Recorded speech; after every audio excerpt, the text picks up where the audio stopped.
जंगल के बीचों बीच, जहां बरगद के पेड़ अपनी जड़ें धरती में गहराई तक फैलाते थे और नदियां धूप में चमचमाती थीं, वहां एक मोर रहता था जिसका नाम था मयूर। मयूर जंगल का सबसे सुंदर पक्षी था। उसके पंख पन्ना, नीलम और सोने की आभा से चमकते थे। हर सुबह वह सूरज के नीचे एक सुंदर नृत्य करता और अपनी भव्य पूंछ फैलाकर सभी को दिखाता। जंगल के जानवर मयूर की प्रशंसा करते नहीं थकते थे। देखो उसके पंख, वे तो गहनों जैसे चमकते हैं। हिरण कहते, कितनी सुंदरता से वह नाचता है। मैना चहकती। मयूर इस प्रशंसा में डूबा रहता और सोचने लगा कि वह जंगल का सबसे महान प्राणी है। उसकी सुंदरता, उसे लगता था, उसे विशेष बनाती है। एक गर्म शाम, जब सूरज डूबने लगा और जंगल झींगुरों की आवाजों और पत्तों की सरसराहट से भर गया, मयूर ने देखा कि अंधेरे में एक छोटी सी रोशनी चमक रही है। वह रोशनी एक जुगनू थी, जिसका नाम था जुगनू। वह अपने नरम सुनहरे प्रकाश के साथ पेड़ों के बीच उड़ रही थी। मयूर ने सिर तिरछाकर हंसते हुए कहा, तुम कितनी अजीब छोटी सी चीज हो। तुम्हारी रोशनी कितनी छोटी और फीकी है, इसका कोई मतलब नहीं है।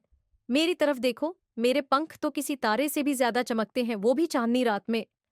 जुगनू ने अपनी उड़ान रोकी और मयूर की ओर देखा। उसकी रोशनी हल्की सी झपकी और उसने कहा, शायद मेरी रोशनी छोटी हो, लेकिन हर रोशनी का अपना एक उद्देश्य होता है। मयूर जोर से हंसा। उद्देश्य? तुम्हारी इतनी सी रोशनी क्या कर सकती है? तुम मेरे सौंदर्य के सामने कुछ भी नहीं हो। जुगनू ने बस मुस्कुराते हुए कुछ नहीं कहा और उड़कर अंधेरे में गायब हो गई। उस रात जंगल की शांति एक जोरदार तूफान ने तोड़ दी। आसमान में गरज गूंजी और बिजली चमकी।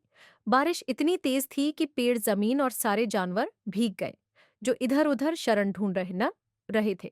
मयूर, जो नदी के पास एक पत्थर पर बैठा था, तूफान में फंस गया।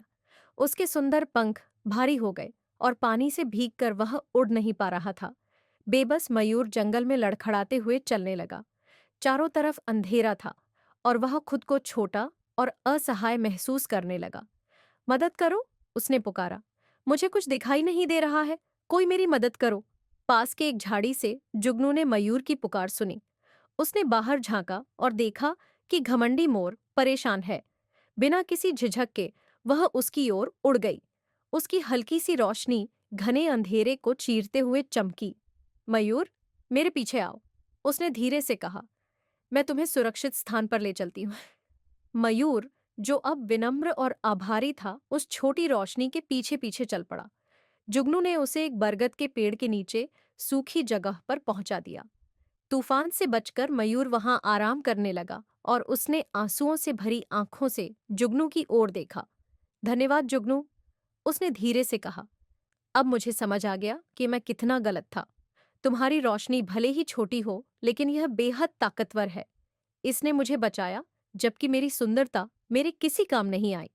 जुगनू ने गर्मजोशी से मुस्कुराते हुए कहा, हर जीव का अपना एक विशेष उपहार होता है मयूर।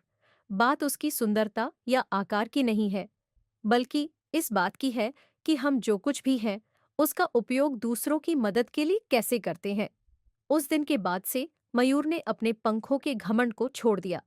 वह जंगल के हर जीव के साथ दया और सम्मान से पेश आता, यह जानते हुए कि सबसे छोटा प्राणी भी सबसे बड़े अंधेरे में चमक सकता है।